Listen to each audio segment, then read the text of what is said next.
IP ratings are of concern for recessed trim installation and code enforcement, particularly in areas where exposure to moisture or water is expected. IP ratings indicate the resistance offered by a fixture to the penetration of solids and liquids. The prefix IP, which stands for International Protection, is followed by two numbers. The first number identifies the degree of protection against solids, and the second number signifies the degree of protection against liquids. Considering specific IP ratings, an IP20 rating means the fixture is protected against solids larger than 12 mm, but it is not protected against liquids. An I40 rating means the fixture is protected against solids larger than 1 mm, but it is also not protected against liquids. An I55 rating signifies protection against dust and protection against jets of water from all directions. An I65 rating indicates complete protection against dust and protection against jets of water from all directions, meaning it is waterproof.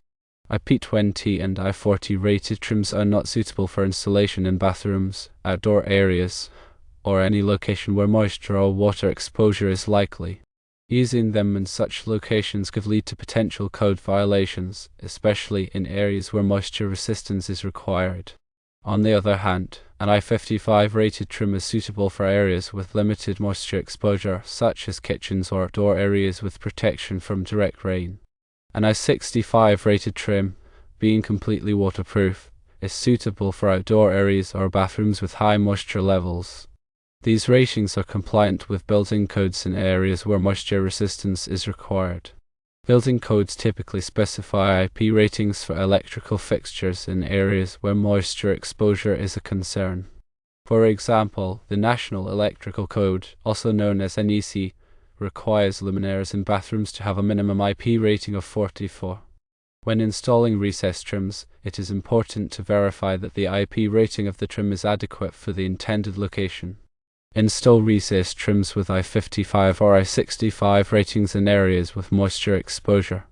Always follow the manufacturer's instructions for proper installation and maintenance to ensure the IP rating is maintained over time. There are a few installation considerations to keep in mind. Firstly, always verify the IP rating of the recessed trim is adequate for the intended location. Secondly, install recessed trims with I55 or I65 ratings in areas with moisture exposure. Thirdly, follow manufacturer's instructions for proper installation and maintenance to ensure the IP rating is maintained. In conclusion, IP ratings are important to consider for recessed trim installation, as they indicate the fixture's resistance to moisture and water penetration. Compliance with building codes and proper installation can help prevent electrical hazards and ensure the safety and durability of the lighting system.